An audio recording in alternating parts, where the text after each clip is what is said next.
Huwag na to! Ano ba naman yan, Anding? Hanggang ngayon ba, hindi ka pa rin marunong mag-ihaw? Sige na, sige na. Ako na dyan. Hindi si Ate Didang na. Ate Didang, ikaw na dito! Sige na, ako na. Ako na yan. Naalala mo nung bata ka pa. Pag nag-iihaw din ako, gusto mo, palagi tutulong ka. Pero hindi kita pinapayagan. Kasi nga laging nasusunog. Sorry tayo, di na kasi ako nakapag-practice eh. Hindi na ako nag-iihaw ng barbecue Simula nung nawala ako. Anak, teka. Huwag mong sabihin, hindi ka pa rin marunong magtali ng sintas. Hindi pa nga. Tayo naman eh. Hindi nga kasi nga. Hindi na nga kasi ako nagsusuot ng rubber shoes tsaka kahit anong sapatos na may sintas. Kasi nga, hindi na ako natuto magsintas. Ikaw kasi nagsisintas ng sapatos ko dati. Ano ba naman yan, Anding? Ang laki-laki mo na, hindi ka pa marunong. Kuya! Ano? Hindi ko naman na po kailangan matuto, di ba, Tay? Kasi dito ka na. Wow! Ikaw na ulit gagawa, di ba, Tay? Kung kailan ka tumanda, talagang doon mo gusto magpaka-spoil kay tatay, no? O bakit? Para ano pa, ako ang naging andeng ni Tatay. Oo, bago mo gusto maging spoiled. Tay, alam mo ba yung hindi na kayang gawin? Magbisikleta, magbike. Oo! Talaga ka. Tapos di niya na inaral yun, ha? Simula nung pupunta ka ng Saudi. Ngayon ka magpaturo kay tatay magbike. Joke lang, tay. Hindi, joke lang. Hindi, bakit? Joel, hawakan mo nga to. Si Tatay, pag nakalakad siya, matuturuan niya ako magbike, di ba, Tay? Hintayin ko na lang makalakad ka. Anding, anak. Yung mga kaya mong aralin ngayon, gawin mo na. Huwag mo nang iasa sa akin. Para pag nagkahiwalay tayo, kaya mo na. Tay, di ba, ang promise natin sa isa't isa, hindi na tayo maghihiwalay.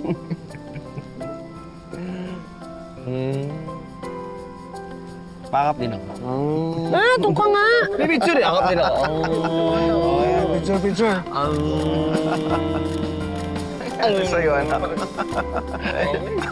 Ay, Ate Didang, asan si Nanay? Ay, naku. Ayun. Kinakalmal bang si Ate Paz at saka si Kuya Abel? Paano nag-LQ? Ang sabi nga, simulan na natin to, susunod na lang sila. Oh, may dala ko. Naririnig mo ba? Hindi nga eh. Idiin mo. Masakit. Sa umpisa lang naman yan eh. Teka muna. Parang iba na yung usapan ha? Ha? Meron yata kayong sampingan nung nasa Saudi kayo, ano? Uy! Oh, guilty mga mukha ninyo! Your Honor, guilty! Ano? No way, no? Afam ang bet ko. Or at least mukhang afam. Hindi ko yan bet si Abel, no? Ew! Ew! Maka-ew ka sa akin, Alice ah!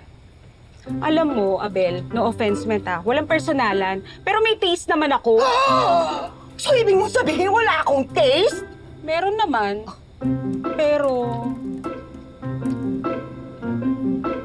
Pero poor taste nga lang. Wow! Kung maka-poor taste ka, ang ganda mo? Ang ganda ka eh! Hello po, ha? Ako nga ito. Wow, ang ganda Obvious mo! ba? May kamukha ko artista, ha? Di ba? Ang kamukha, iba yung kamukha sa kaboses! Kamukha ako kasing ganda ko pa. Hindi!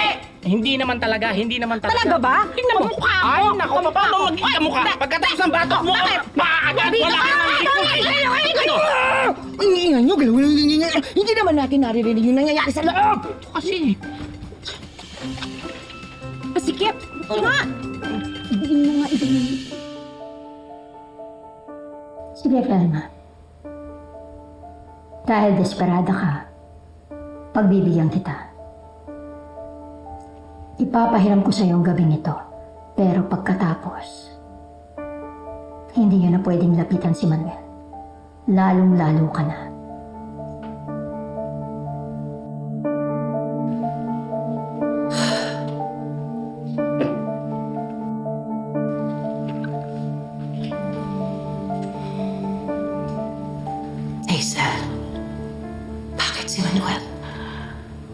dinami-daming lalaki sa Saudi. Iba-iba pa ang lahi. Bakit siya? Na alam mo na meron siyang pamilyang iniwan noon. Minahal mo ba talaga siya? Sa kwento sa akin ni Manuel. Hindi. Ano ba talaga? Ano to? Interrogation? Ungkata ng past? Bakit? Close ba tayo? Hindi ko kasi maintindihan eh. Kung bakit hanggang ngayon, habol ka pa rin ng habol kay Manuel. Dahil asawa ko siya. Natural lang na habulin ko siya. Dapat lang bawiin ko siya sa mga gustong umagaw sa kanya. Lalo na ngayon. Mag-isa na lang ako. Wala na si Jessica. Hindi tulad mo. May mga anak ka pa. Kaya tutulungan ko si Colleen. Para umuwi na sa akin si Manuel. Siya na lang ang meron ako. Siya na lang ang makakapitan ko. Kahit hindi ka niya mahal. Mamahalin niya rin ako. Mamahalin niya ako kapag nagkasama na kami ulit. Kapag naiparamdam ko sa kanya yung pagmamahal ko sa kanya. Yung pag-aalaga. Pagsisilbihan ko siya. Hanggang sa makita niya na karapat dapat akong mahalin. Huwag kang umasa.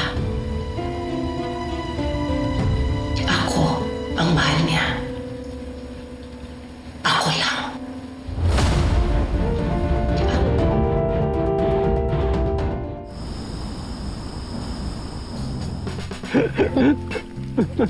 Ang saya naman natin, Tay. Sana forever po tayong ganito. Anak, sigurado yan. Lagi kayong magiging masaya. Tay, tayo po.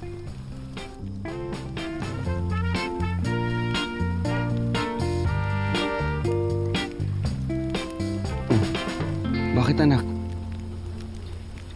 Naalala ko lang po si Jessica, Tay. Sana kasama po natin siya ngayon. Sorry po nang dahil sa akin, Tay. Naku, anak. O di ba usapan natin magiging masaya tayo? O, tsaka ilang beses ko bang sasabihin sa'yo, anak, wala kang kasalanan. Hindi ko po talaga maiwasang hindi sisihin yung sarili ko, Tay. Ako po yung unang naging ka-close ni Jessica eh. Pero ako rin po yung na-insecure sa kanya. Sana po naging mas mabuti akong ate. Sana hindi po ako nagselos. Ang immature ko po. Ang selfish. Anak, baka pwede na isipin mo na lang yung masasayang alaala niyo ni Jessica. Kasi sigurado ako, yun yung baon-baon niya ngayon sa langit. Ha? Pwede ba yun, anak, para sa akin? Sige po, Tay. Pangako yan, ha? Tsaka, Bunso, alagaan mo lagi yung sarili mo, ha? Matigas ulo, ha? Mahalin mo yung mga kapatid mo. Lalong-lalo na yung nanay niyo. Opo.